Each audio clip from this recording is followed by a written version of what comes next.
Yo les amis, j'espère que vous allez bien. Bitcoin 67 300, Ethereum 3475 à la veille du lancement des ETF, donc c'est plutôt pas mal, ça commence bien pour cette semaine. Et donc comme d'habitude, on va faire un point sur tout ça pour voir un petit peu ce qui s'est passé sur la semaine dernière par rapport à ce qu'on attendait, par rapport au niveau qu'on surveillait. Et on ira voir un petit peu ce qu'on peut attendre pour cette nouvelle semaine, sachant que la clôture hebdo elle est plutôt boule, et donc on va peut-être pouvoir espérer pas mal de bonnes choses pour les prochaines semaines. Allez, avant de commencer cette vidéo les amis, sachez que vous pouvez maintenant devenir un membre Wolf en cliquant sur le bouton rejoindre sous la vidéo. Et pour ceux qui veulent aller encore plus loin et être fin prêt pour le bull run qui arrive, eh bien ça se passe dans le groupe Telegram Crypto Wolfgang et vous avez le lien dans la description de la vidéo.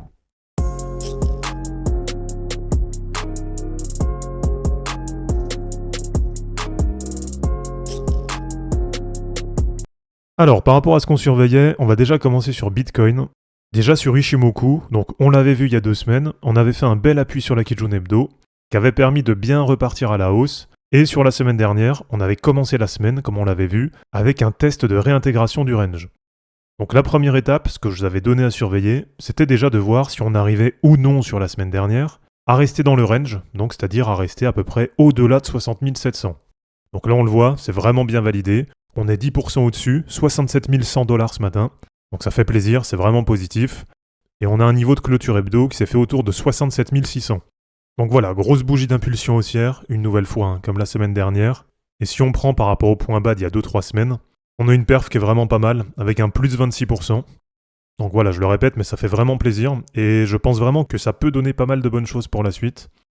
Même si on le sait, on reste dans une période assez calme, il n'y a pas beaucoup d'instits. Et même côté retail, on le voit, il n'y a encore pas grand monde. C'est les vacances, c'est plutôt calme. Mais globalement, là, c'est vraiment positif d'avoir clôturé dans le range. Là, c'est vraiment pas mal. Et donc, avec cette belle bougie, eh bien, sur Ichimoku, on a récupéré la Tenkan Hebdo. Donc là, on est de nouveau maintenant au-dessus de toutes les courbes. Et alors maintenant, ce qui est positif, eh bien, c'est que tout est libre. Il n'y a plus de résistance là sur Ichimoku. Et sur les moyennes mobiles, c'est pareil. Là, ça devient vraiment pas mal. Puisqu'on a réussi à récupérer la moyenne mobile 7 qui est en jaune et la moyenne mobile 20 qui est en bleu clair. Donc là aussi, on n'a maintenant plus aucune résistance. On est au-dessus de toutes les courbes. Et alors, si on veut vraiment être pointilleux, si on veut vraiment attendre une confirmation, on va dire qu'on sera vraiment sorti d'affaire quand on aura de nouveau le croisement haussier entre la moyenne mobile 7 qui va repasser à la hausse et la moyenne mobile 20. On aura ensuite toutes les moyennes mobiles dans le bon sens, puisque là aussi, dans les prochaines semaines, on va normalement avoir un croisement haussier entre la moyenne mobile 100 en blanc qui va passer à la hausse, la moyenne mobile 200, et donc on aura ensuite toutes les moyennes mobiles qui sont dans le bon sens. Et ça, du coup, pour un bull run, pour une phase parabolique, c'est vraiment la configuration qu'on attend. Alors pour les niveaux à surveiller cette semaine, j'ai envie de vous dire ça va être un petit peu les mêmes que la semaine dernière. Donc à voir si on arrive vraiment à valider cette clôture, sachant que le plus cohérent ce serait quand même qu'il y ait un pullback sur le bas du range. À voir quand même si sur les semaines suivantes on va pas revenir tester ce bas de range pour voir si vraiment on le tient bien en support. Donc ça veut dire peut-être un retour à 60 700 pour bien confirmer, bien valider la réintégration. Et sinon les gros niveaux à surveiller, en deuxième niveau ça va être autour de 65 à 66 000. Donc simplement voir si on arrive ou pas à tenir en support la moyenne mobile 20 hebdo. Et puis maintenant, comme je vous l'ai dit, il n'y a plus aucune résistance. Donc j'ai envie de vous dire que le niveau à surveiller, ça va être le retest du haut de range. Et donc si on arrondit, ça veut dire un probable retest de l'ATH de Bitcoin dans les prochaines semaines et puis au plus tard, on va dire sur le dernier trimestre 2024. Alors du côté d'Ethereum, c'est pareil, c'est plutôt pas mal. Sauf que là, on va dire seul point négatif, même si c'est pas vraiment négatif non plus, c'est que la clôture hebdo, elle s'est faite pile sur la résistance qu'on avait notée à 3540 $.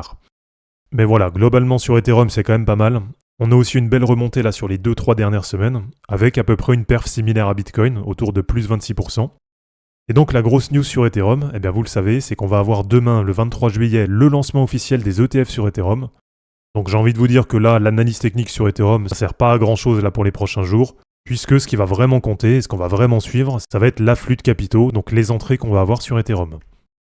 Si ça vous intéresse, on va se dire en cours de semaine, par exemple jeudi ou vendredi, je ferai une vidéo dédiée sur Ethereum, donc on fera un point rapide pour voir si sur le lancement, il y a plus d'entrées de capitaux ou moins d'entrées de capitaux que ce qu'on attendait et que ce qui était prévu dans les estimations.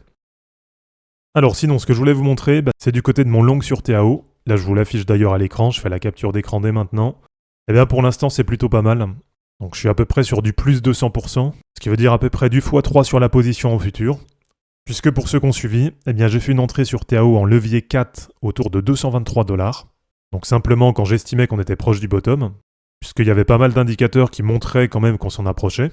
Et pour l'instant, ça se passe plutôt pas mal, avec à peu près un plus 50% sur la position, et avec le levier 4, ça fait à peu près du plus 200%. Donc pour ceux qui m'ont demandé, qui m'ont posé la question, effectivement j'ai toujours cet objectif d'aller chercher 1200$ là sur le trade. Allez, pour le fun, je l'ai mis sur le graphique. Et donc l'objectif du trade, comme je vous l'ai déjà montré, c'est d'essayer de faire en une traite 223$, 1200$. Donc à voir si ça va tenir ou pas. Mais en tout cas pour l'instant je trouve que ça avance bien, c'est plutôt pas mal.